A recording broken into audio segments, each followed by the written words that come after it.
Hello, and thank you for joining the Center for Financial Security for Reverse Mortgage Borrowing and Life Satisfaction of Older Adults, a webinar presentation of findings and implications.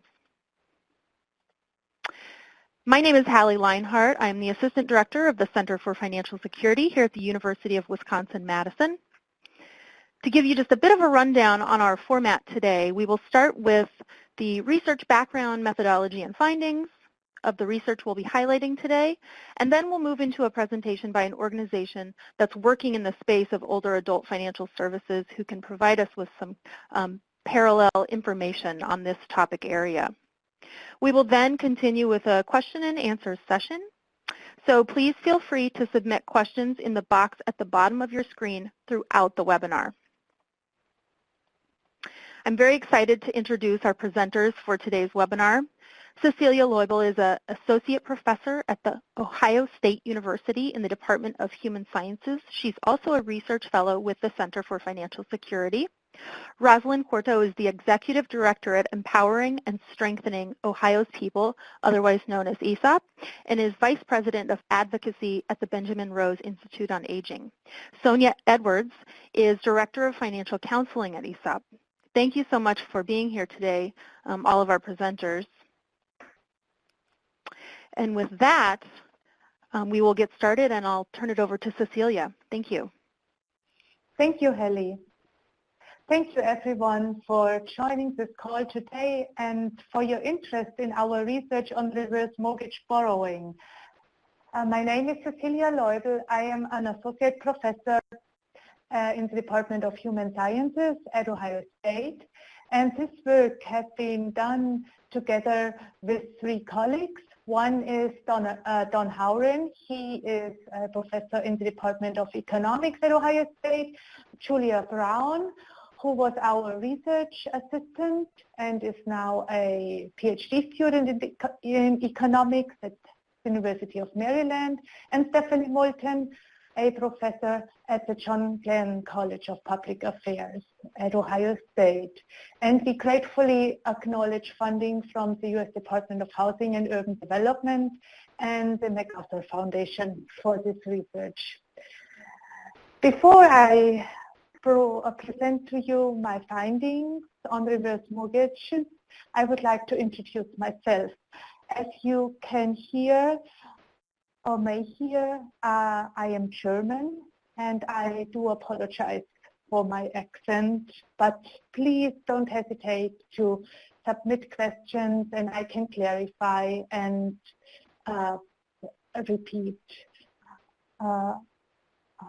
if it is not understood well. So I'm also a certified financial planner,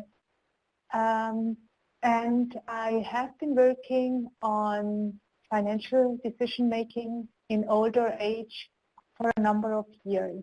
And I have three main projects. The first one is one I'm presenting to you today on reverse mortgage borrowing with colleagues at Ohio State.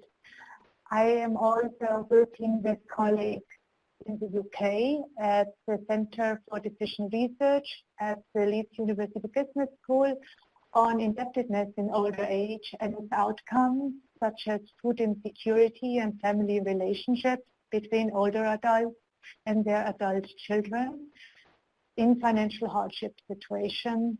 And I am working with colleagues at the Longitudinal Aging Study Amsterdam on depth, social isolation, and loneliness. And the picture you see on your screen is me, my PhD student, and the two researchers at the University Amsterdam, whom we visited just last week for a week to work on their data. And with this, I start with my research, and here's a disclaimer that it is all our own research and does not necessarily reflect the views of the government. So reverse mortgages allow older adults aged 62 and older to borrow against the equity in their home without incurring monthly loan payments. And when we started this research in 2011, Our main goal was to find out whether reverse mortgages make a difference in older adults' lives. Is their life better after borrowing through a reverse mortgage? This was from the beginning our key research question. And this is the study that answers this key research question. We look into older adult satisfaction with their financial situation, their housing, their health, and their daily life and leisure, and into the satisfaction with life as a whole. As many of you know, reverse mortgages are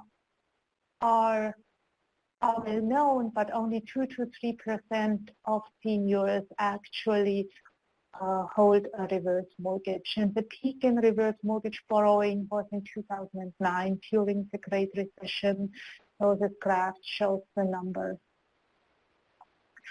Our framework for our study is shown in this slide.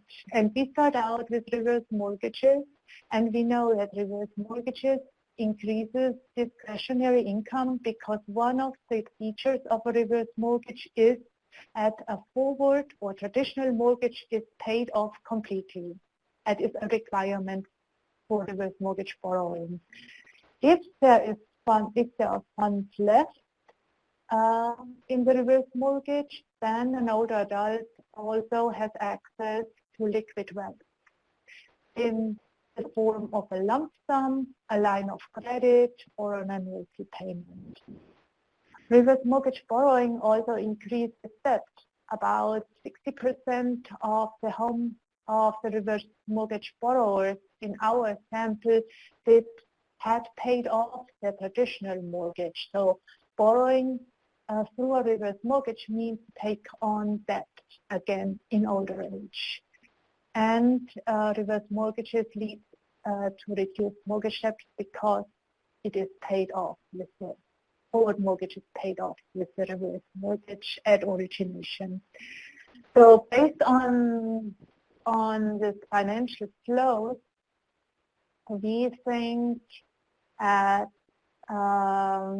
satisfaction is addressed with regards to financial satisfaction, housing satisfaction, health satisfaction, daily life and leisure satisfaction, but we were unsure from the start how the relationships would work because reverse mortgage provides extra cash, extra liquidity, but it also comes with a new debt burden.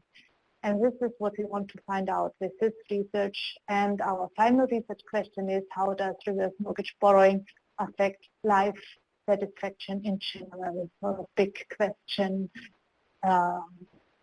is, are older adults more satisfied with their life as a whole as a result of reverse mortgage borrowing?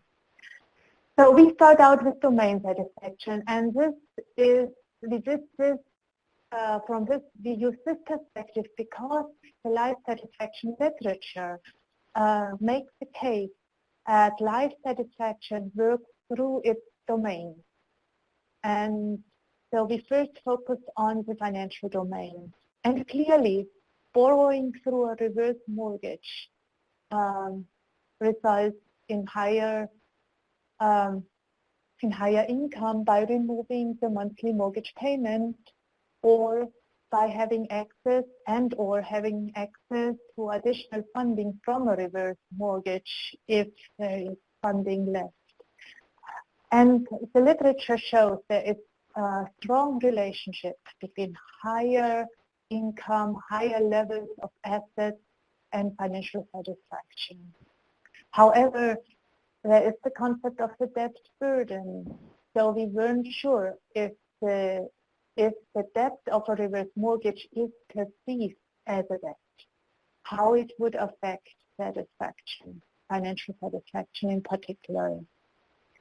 So literature on debt burden shows that mortgages in general cause very little debt stress. And so we weren't sure how reverse mortgage would play out. when compared to traditional mortgages or other borrowing instruments like credit cards or other consumer loans. Our second domain is housing satisfaction, and here reverse mortgages allow older adults to age in place. And most Americans say they would like to age in their home, in their neighborhood, where they grew old. And so we expected to find a particularly strong and positive relationship of reverse mortgage borrowing and housing satisfaction. So that's a typo. So our other two domains are health satisfaction and satisfaction with daily life and leisure. So with regard to health satisfaction, having additional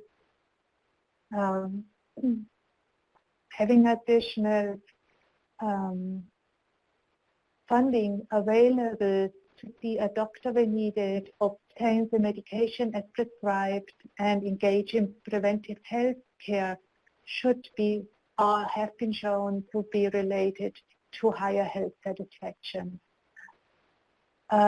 In addition, the higher income and the potential assets, access to liquid wealth can reduce financial worry and depression and increase a person's sense of mastery and coping abilities.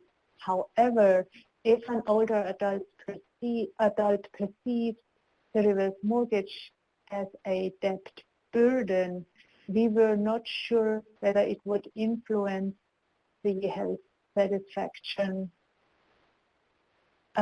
in this relationship.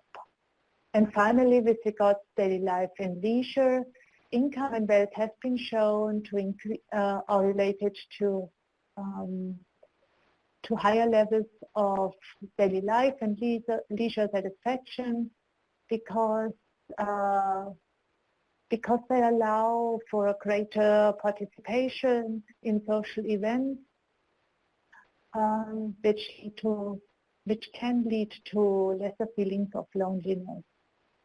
Also, self-efficacy, mastery, and self-esteem play a role here in satisfaction with daily life and leisure. So, and then finally, we expected to find a direct relationship between reverse mortgage borrowing, and general satisfaction. So one aspect to consider here is that reverse mortgages can be conceptualized as a windfall event.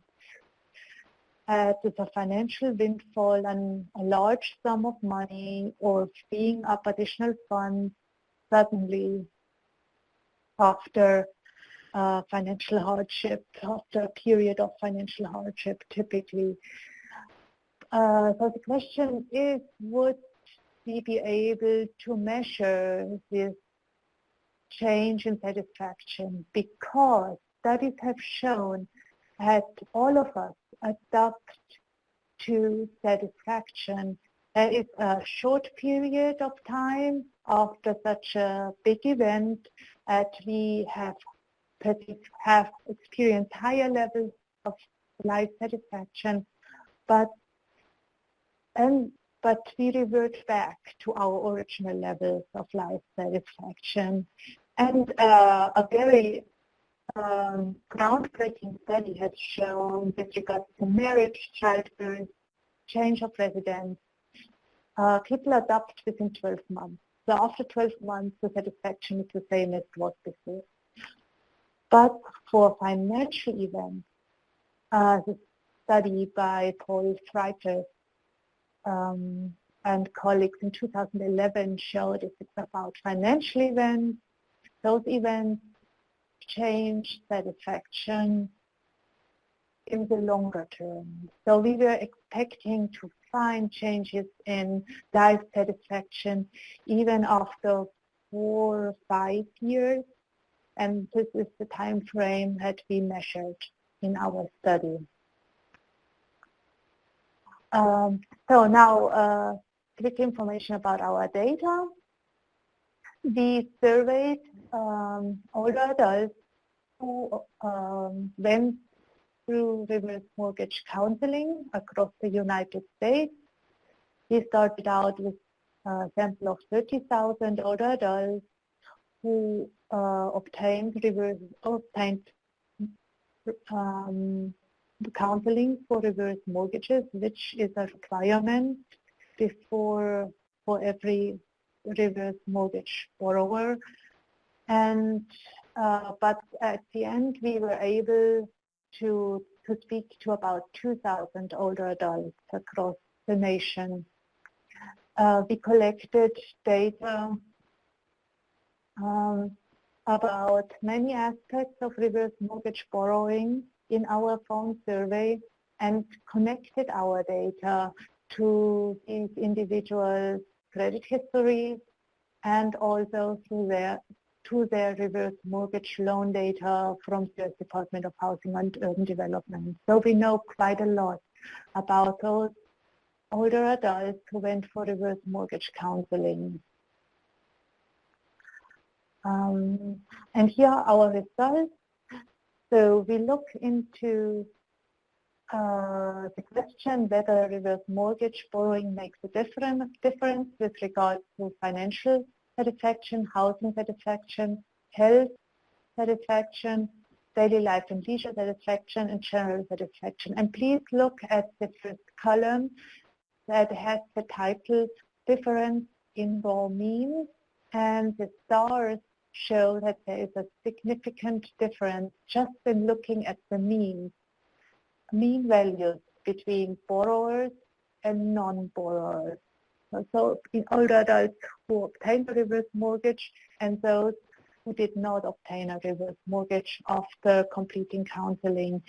And the difference is quite large with regards to financial satisfaction and housing satisfaction.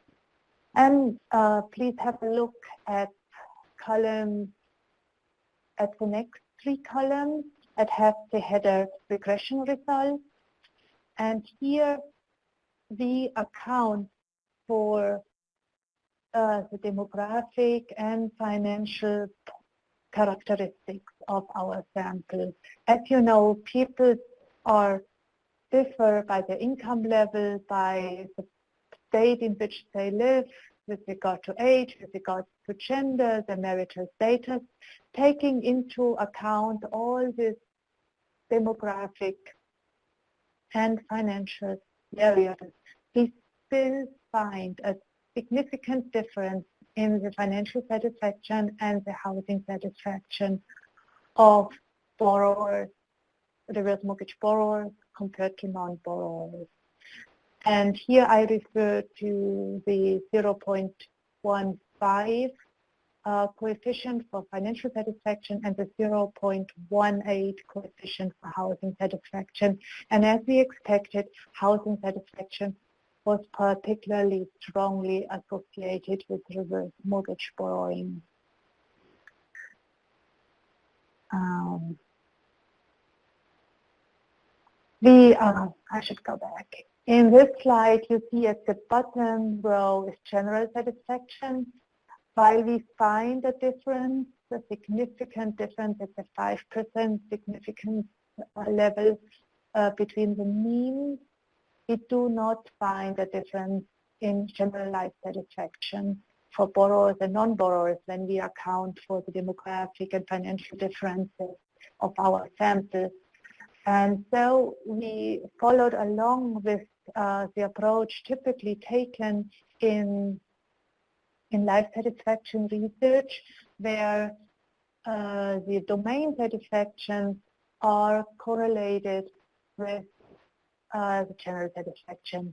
What this means is basically the research says life satisfaction works through the domain. It's not that something happens like reverse mortgage borrowing and it would directly affect life satisfaction. It's rather the case that it affects the domains like financial, housing, health, financial and housing in our case, and this then leads to higher life satisfaction.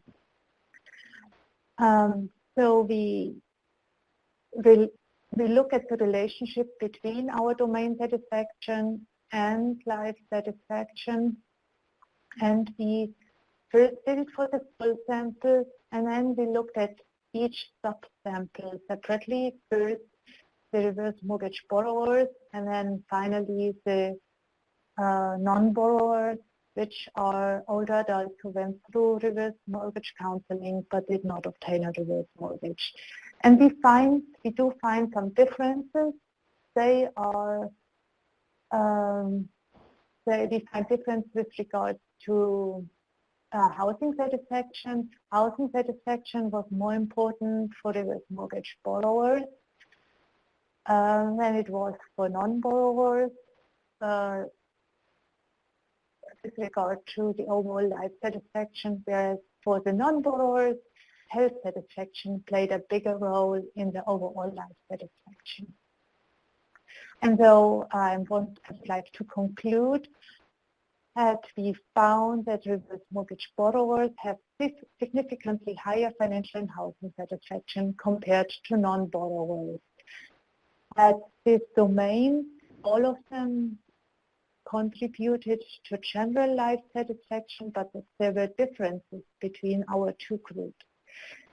And to close, we believe that our study provides new knowledge about the longer-term outcomes of reverse mortgage borrowing. Our sample made the borrowing decision in 2010 and 11, and we surveyed them 2014 and 15. So in this time frame, we still can identify higher financial and housing satisfaction among our reverse mortgage borrowers when compared to non-borrowers who went through counseling but did not obtain a reverse mortgage. You might ask me, how do the reverse mortgage borrowers compare to the general population with regards to their satisfaction levels?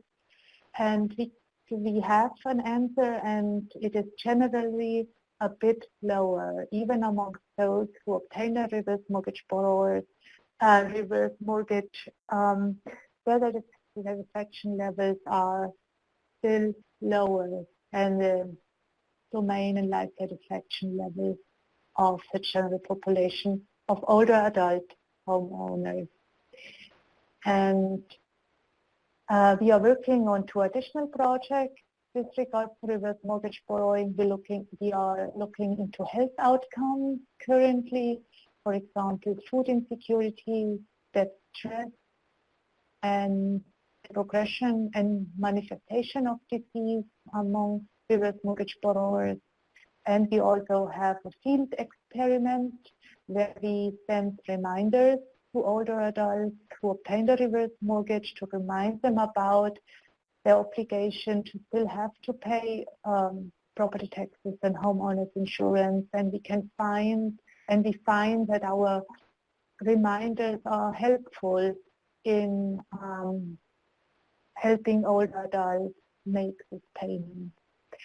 And I hope you found this topic interesting, and if you have any questions or would like to discuss it further, please keep in touch. My email is shown here on the screen. Thank you. All right, good afternoon, everybody. My name is Roz Cordero. I'm the Executive Director of Empowering and Strengthening Ohio's People here in Cleveland, Ohio, and I'm also here with Sonia Edwards, my Director of Financial Counseling. We've been asked to talk to you a little bit about what we're seeing in the older adult financial security world, what the issues are facing our clients, and some of the interventions we've developed in order to meet their needs. Very quickly, ESOP is a HUD-approved housing and financial counseling agency. We were the largest foreclosure prevention agency in the state of Ohio. Our mission was recently changed to reflect the work that we do, which is helping adults in all stages of life achieve and maintain financial wellness and housing stability. Just in terms of how we got to this work, As I said, we were a foreclosure prevention agency during the predatory lending crisis. In 2012, we were reviewing our data, and what we saw was that 40% of our foreclosure clients in our county were 55 or older, which is just not what we expected. So what we did was we held listening tables around the county. We held 24 listening tables and asked older adults what were the major issues impacting their quality of life. From those conversations came our Senior Financial Empowerment Initiative, which is what we're going to talk to you about today. Since 2014, when we started this financial capability program, we've helped more than 15,000 older adults. And as a direct result of this work, we merged in 2017 with the Benjamin Rose Institute on Aging. So today, our programs consist on the financial side of counseling and coaching. We have a total of 28 financial education workshops. We have an innovative match savings program, and we'll get into a little bit more detail once we frame some of the programs in just a few minutes. We're a benefits enrollment center, which also consists of Part D Medicare counseling. We have vision screening, which includes giving away vouchers for free glasses. We provide free income tax preparation. We have a medical financial partnership. And then on the housing side, we provide homebuyer education, pre-purchase and post-purchase counseling. We provide rental and transition counseling. We still provide foreclosure prevention counseling, property tax counseling. We have a senior property tax loan program. We have Ohio's first and only nonprofit realty agency. And let me tell you a little bit about ESOP's typical client. Our typical client is female, African American, lives alone. She earns an average of $12,131,000 a year. She's often either a caregiver or a care recipient. She's usually between 55 and 80 years old, carrying high credit card debt, often carrying payday loans, often a victim of fraud or scams, having very little or no equity in her home in need of repairs and or accessibility or modifications to be able to age in place, often delinquent on property taxes, leading to risk of foreclosure due to those property taxes, no savings at all, and having increasing health care costs, and none of our clients present with only one problem. So because our clients don't present with one issue, low-income clients rarely do, regardless of what their issues are, we started to look at what were the issues, the typical issues we were seeing in our clients and in their social circles, and then what is the intervention that we developed in order to help them solve those issues. So financial exploitation. 1 in 5 seniors reports being a victim of financial abuse or financial exploitation, and that number is thought to be incredibly low. They mostly go unreported due to embarrassment and typically fear that perhaps they'd be sent to an assisted living facility or a nursing home because they're no longer capable of managing their own finances. So that's how we started our program. We started our program with one financial education workshop, and it was the Money Smart for Older Adults curriculum from the Consumer Financial Protection Bureau, and it was all centered on how to identify and avoid financial exploitation and abuse. Then we started to look at these numbers on the left here on financial and housing insecurity. That 30% of seniors express a zero or negative budget every month after they pay for their basic needs. They're seeing increasing health care costs, and I think a recent study determined that as Americans, we pay for 60% of our lifetime health care costs after we turn 65. So right at the time when we have no income coming in is when we're having to pay out of pocket for most of our lifetime health care costs. We're seeing increasing credit card debt, which is most likely aligned with these increasing health care costs and medication costs.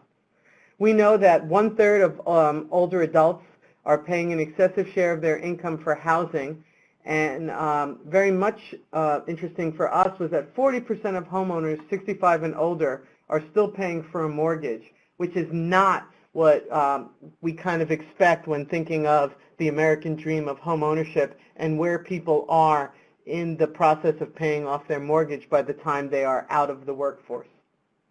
The next issue that we're seeing, which we basically look at it as the new foreclosure crisis, is the cost of increasing property taxes and then the equivalent homestead exemptions that most states give to low-income older adults. Different states have different levels of homestead exemptions, and what we're finding in 2014, we saw that over 7,500 homeowners in our county were at risk of foreclosure because of their property taxes. So we developed a small dollar loan program for people 55 and older who are at risk of losing their homes to foreclosure. As a result of this program, basically very quickly, it's loans between $500 and $6,500, 3-year terms at 10% interest to help older adults pay their back taxes and perhaps enter into a payment plan moving forward with the county. Then we looked at this figure. 57 million Americans don't have the savings to cover a $500 emergency. That figure goes across every socioeconomic level and every age level.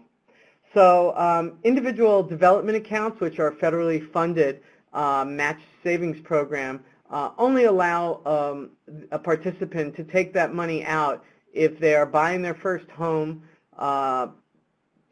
in need of secondary education, or starting a small business. 3 things that older adults are rarely engaged in. And so we decided to raise money from some financial institutions to develop a $500 match savings program.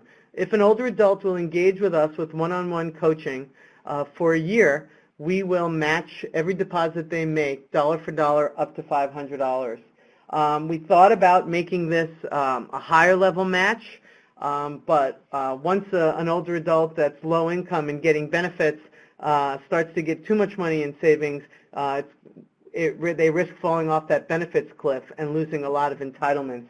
So we're very careful with the amount of that match. We also became when we looked and saw that over $2 billion a year in Ohio and entitlements and tax credits go unclaimed, we decided to become a benefit enrollment center, and now we get money from older American dollars to have a benefit enrollment center, which also includes Medicare Part D counseling. And anybody that's ever had to go through that knows that the government changes their formularies very often, making it very difficult for an older adult each year to make a good determination about programs that cover the medications that they need to not only thrive, but in some instances survive. And then there's the financial challenges of caregiving. This is becoming a much bigger part of the work we do because almost 1/2 of adults between the ages of 40 and 59 are what we call part of the sandwich generation.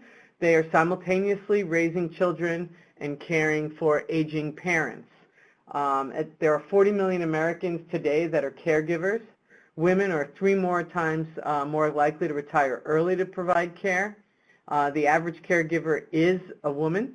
And a recent study by Merrill Lynch showed that the average lifetime loss in wages for a caregiver is over $300,000. That's both out-of-pocket money for caring for an older adult parent, but also loss in opportunity and promotions. And so, as you might imagine, this is a big stressor, in particular on women, still primarily involved in their child rearing. And so we expanded we have 7 workshops that we now do for older adults.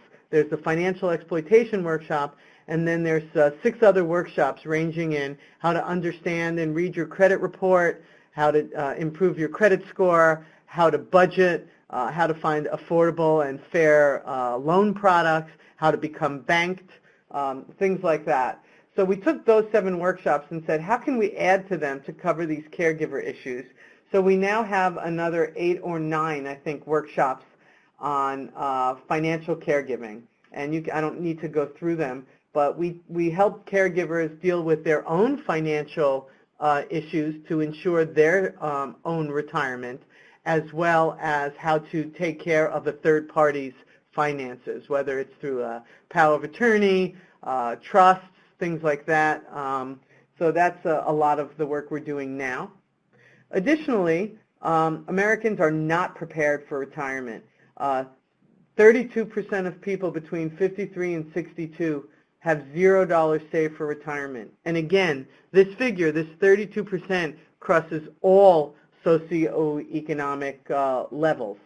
And so when we looked at this, and we looked at the fact that 25% of people 65 and older are almost solely dependent on Social Security for their income, we decided to expand our workshops even more, and we now have a series called Pre-Retirement, which will help people prepare for retirement at a younger age. This is focused on people still in the workforce that still have an opportunity to have a greater impact on their retirement years.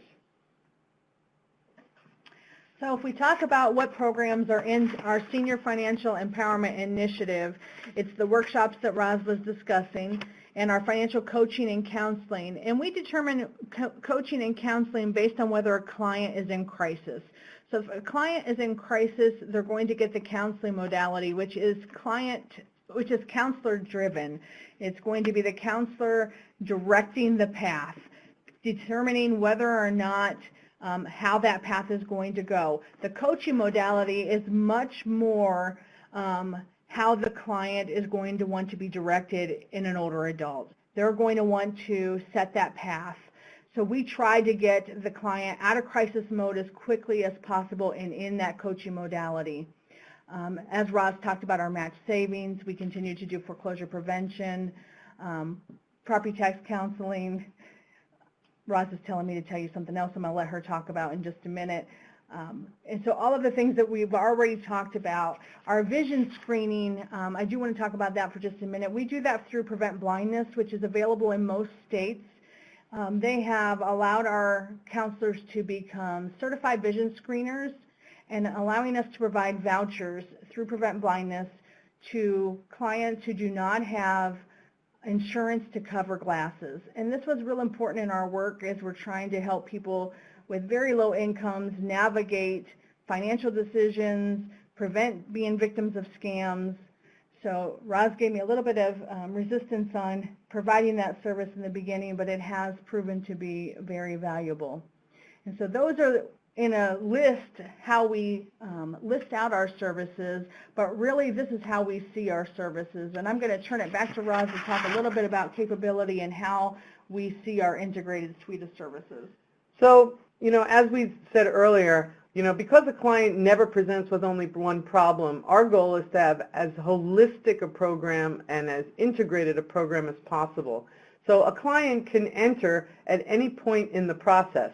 They may be losing their homes to foreclosure, but when they come to see us for that, we can give them a vision screening, we can offer them match savings account program, things like that. What's really important to understand, though, is we use our financial workshops primarily as the way to engage a client at the beginning.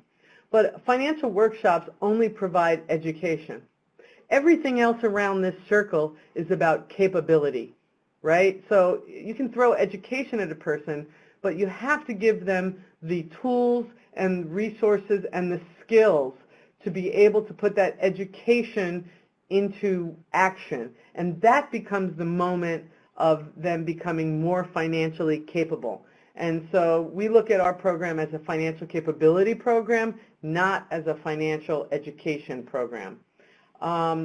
The last thing we want to talk about before we open things up for questions is these are our outcomes. And now that we've been doing this, this is our 5th year, I believe. 2019 will be our 5th year. These numbers have increased steadily each and every year, everything except our average client income. So our average client, as Sonia told you earlier, is $12,131. So even with that low of an income, we're able to see, after 1 year of working with us, a 20% decrease in debt of almost $2,500, a decrease in monthly expenses of 22% or $218. And let me tell you how we do this. The monthly expenses, we really get into the weeds with our clients. We'll ask our clients, write down every single thing you watch on television during the next month. Every channel you watch for as long as you watch it each day. And what we're finding is we have clients paying $125 a month for 165 stations, but what they're watching is Judge Judy and maybe the news. And so we'll take our clients out, get them a $15 antenna, and have them cancel cable, for example. But we will find that money wherever we can. We have a lot of older adult clients that are resistant to applying for SNAP benefits because it can be a difficult process. They have to do it every year for what seems like very little return in terms of what the benefits are. But when somebody is only bringing in $1,000 a month and they're having trouble meeting their basic needs, anywhere that we can squeeze out a few extra dollars really, truly makes a big difference. So back to our outcomes. After working with us in a year, we'll see an increase in credit score of 27 points. And then, as you can see, this increase in savings, $244. It's pretty amazing when you think that our clients make $12,000 a year. In that year they're working with us, they'll see a decrease in debt of close to $2,500, an increase in credit score, and still manage to save $244. That number increases by, I think, close to 500% if they participated in our Learn and Earn account program, which is our match savings account. So our average client is graduating with $1,089 in a new savings account. So, you know, every dollar over that $1,000 means that they continue to save even more than we're matching, which we feel like speaks for a good new savings habit. So again, before we wrap up and take questions, I want to back up to this model here and again show you that we believe that the secret sauce is the really fully integrated programming. We will continue to add circles to this suite of services. So for example, now that we're part of the Benjamin Rose Institute on Aging, we are developing an integrated model of wellness where if you come into us, for example, because you want your taxes done, but you indicate that you might be suicidal over your financial situation, we will be able to internally refer them to our social workers and our case managers who will be able to work with them on those issues. And on the flip side of that, if our caseworkers and social workers are working with somebody struggling to meet their basic needs, we will be able to have an internal referral to us. And then finally, one of the things that we're doing is figuring out, it's all about trust with older adults. How do we increase that trust exponentially and as quickly as possible? So we have started embedding our financial coaches in, for example, Benjamin Rose Institute on Aging owns 7 senior centers. So each of our financial empowerment coaches has adopted a senior center and will be there one day a week to engage, even if it's playing bingo or just having coffee with clients, so that they can build up trust.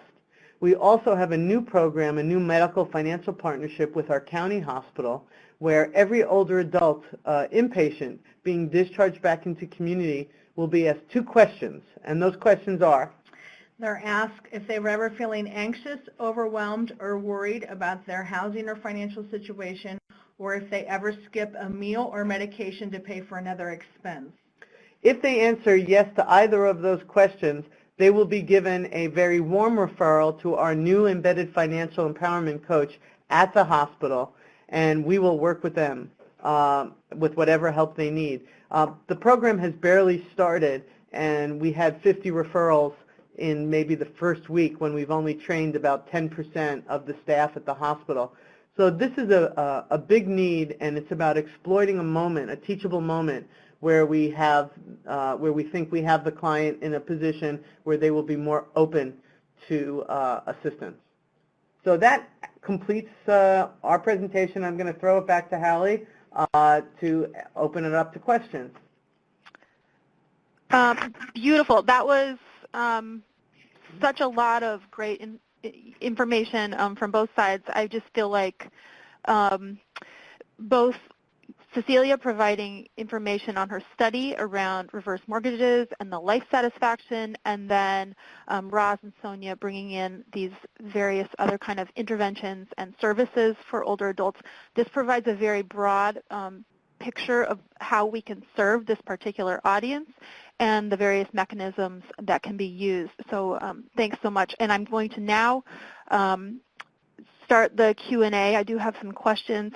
Cecilia, I'm going to start with you because there was a clarification question that was asked that I think might be helpful. So I think someone wanted to know, in terms of the people who actually had the reverse mortgages, when were the study questions asked? Was it after they had the reverse mortgage for 2 years? Yes, our borrowers had the reverse mortgage for 4 to 5 years. Okay, great. That and how often were they interviewed or surveyed on their on these various domains, these various satisfaction components? Just once. Just once. We did a large phone survey and asked many different questions, but also about satisfaction with the life. Thank you. Thanks for that clarification. And so then I have another question, just that I'll direct to you as well, Cecilia, since you're kind of up front now. In terms of the non-borrowers in the study, do you know what the housing circumstances of those non-borrowers were? So did they stay in their home and then not get a reverse mortgage? Did any of them sell or maybe transition into some sort of retirement housing or something like that? Do you have any sense of what those non-borrowers were experiencing in terms of their housing situation? Yes, we asked specific questions for older adults who weren't able to borrow through a reverse mortgage, and we asked them, what did you do instead of the reverse mortgage? And we know very well what they did to resolve the financial hardship that they were experiencing. And we have a report that provides all the details, and it's freely available on the Social Sciences Research Network, SSRN. Perhaps, Hallie, I can share the link with you. Yes, absolutely. That I think will be very helpful for people who want to dig in a little bit more. It sounds like there's a lot more information and data that people can take a look at. So yes, I will share the link to that, as well as Rosalind and Sonia's links to their website as well. So I want to now ask a few questions regarding ESOP and the services provided. So it sounds like ESOP, serves, of course, a broader audience than just older adults, but it seems like you all have such a lot of experience and have tailored your programs really well to work for this older population. And so I'm wondering, for an organization that maybe has not focused on serving older adults, what are some of the kind of major changes, or how should they look at tailoring their services in order to better serve this particular population, especially as it seems like it's increasing and as there are many needs associated with this population? Sure. I think first of all, it's just not the same working with an older adult and non-older adult. I mean, the work itself might be the same, but it's about, as I said earlier, it's about finding ways to build trust, because unlike teaching a child or working with a child, they're just going to take everything you say just because you say it. So, one of the things that we do, we try and use evidence-based or evidence-informed curriculum so that it's from a trusted source. So not only do we use the Money Smart for older adult curriculum that I mentioned earlier, we also use the AARP Finances 50 Plus curriculum. It's not necessarily the best curriculum for low-income older adults that are no longer working, and so we do tailor it. But I think the main point is to figure out how to build trust and also how to respect the older adult. Oftentimes, the older adult feels, what is the word, blameful for, that's a terrible use of a word, but blameful that they've gotten themselves in this position. And we have to come from a place of non-judgment, and we have to come from a place of giving them room to grieve where they are, but also to be positive and move forward. You know, we had one of our most successful clients, who I believe is 75 now, said to us that ESOP was right on time for him. And so it's about making people understand that we're going to meet you where you are without judgment and try and bring you across the finish line in as good a position as we can possibly get you together. Because in the end, it's the client doing the work. And so I think that those are probably the keys. That's incredibly helpful. I'm also wondering, somebody had a question getting a little more into the nitty-gritty around your counseling and coaching services. And I think there's just some questions around, for this particular audience, what is that, what is kind of the length of service delivery? Do these clients tend to be returning? Is this a longer term type of intervention? And so then also, do they typically set their own goals, or are those generally advised based on, you know, the counselor or the coach, you know, kind of seeing kind of where they need to work on, you know, certain issues?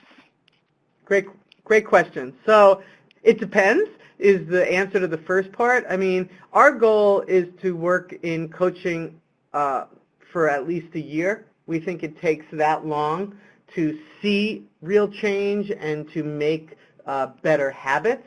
But if somebody comes to us in a moment because they're losing their home to foreclosure, they're coming to us in a crisis for counseling, it could be one or two appointments if that's all they're interested in. So it really depends. And one of the reasons that we have so many different services is my favorite client is the client we see on the regular for 3 and 4 years, because other things might arise in their lives.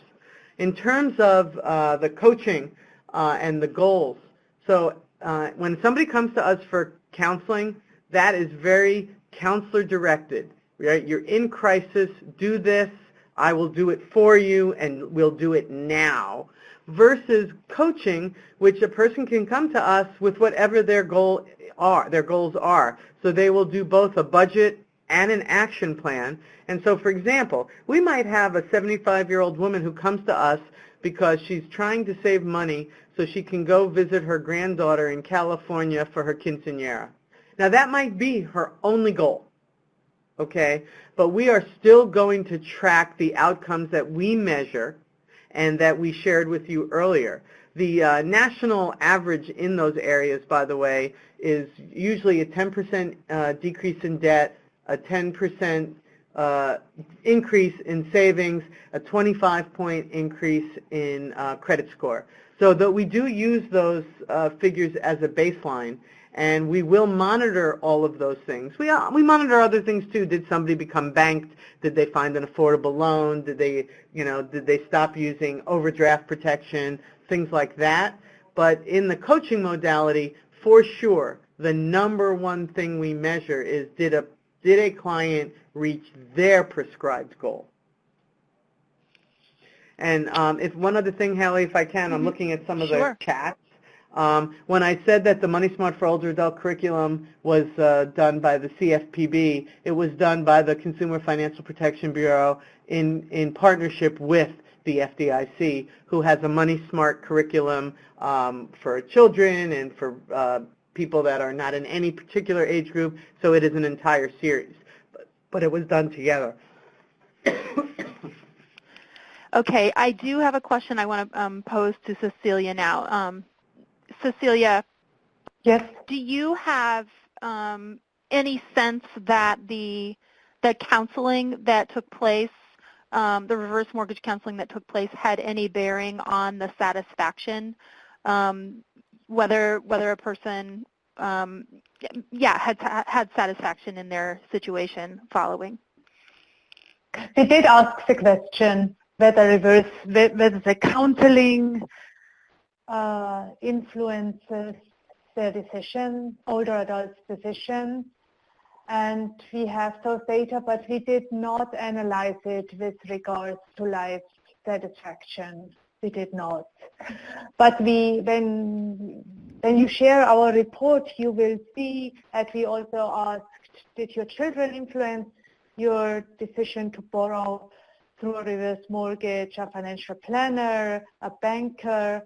So we did ask the question, and it's such a rich data set, and we collected the data in 2015, and we are still working on it, on those data, because they are so rich and they are so new. No one has those data because we have the survey, we have the credit histories of everyone who went through counseling, and we have the reverse mortgage loan data too, all matched together. And of course, the identified, so we don't know where the people are. But we are working on it. We are currently working on food insecurity, as Roz and Sonia stated. It's a very important topic, and we want to see if reverse mortgage borrowing helps people make ends meet and avoid food insecurity. And we are also looking into the stress, because it is a really important question. Do reverse mortgages cause stress to older adults? In older age, we are less able to deal with stress because of our body, our cells, everything is functioning a little bit slower, and it's not as easily, our bodies are not as easily able to cope with stress. In addition, older adults often are already ill, and adding additional stress through a reverse mortgage might not something we want to recommend if reverse mortgages increase stress. So our data show that reverse mortgages cause very little stress to older adults, even less than the traditional forward mortgage. They do cause financial stress, but it is compared to other loans, a very small level of stress. Mortgages already cause the lowest amount of stress. The most stress is caused by credit cards and pay loans. Haley, one of the things, so this is Roz, one of the things I wanted to add is if anybody noticed in our integrated model, and Haley, feel free to hand out, to email out our slideshow if people want it, because I see someone's asked for it. But we don't do reverse mortgage counseling, and there's two reasons. One, we live in Cleveland, and most of our clients own homes on the east side and are underwater. Meaning they own more than the value of their house, so they're not eligible for a reverse mortgage. But also, anybody who gets a reverse mortgage in the United States has to go through counseling, housing counseling about that reverse mortgage beforehand. And if you are a certified reverse mortgage counselor, you are required to stay within a box around your counseling. And so because that kind of goes against our model, although we are trained to give reverse mortgage counseling, that is not something we generally do. And I just wanted to kind of clarify that because it might not make sense.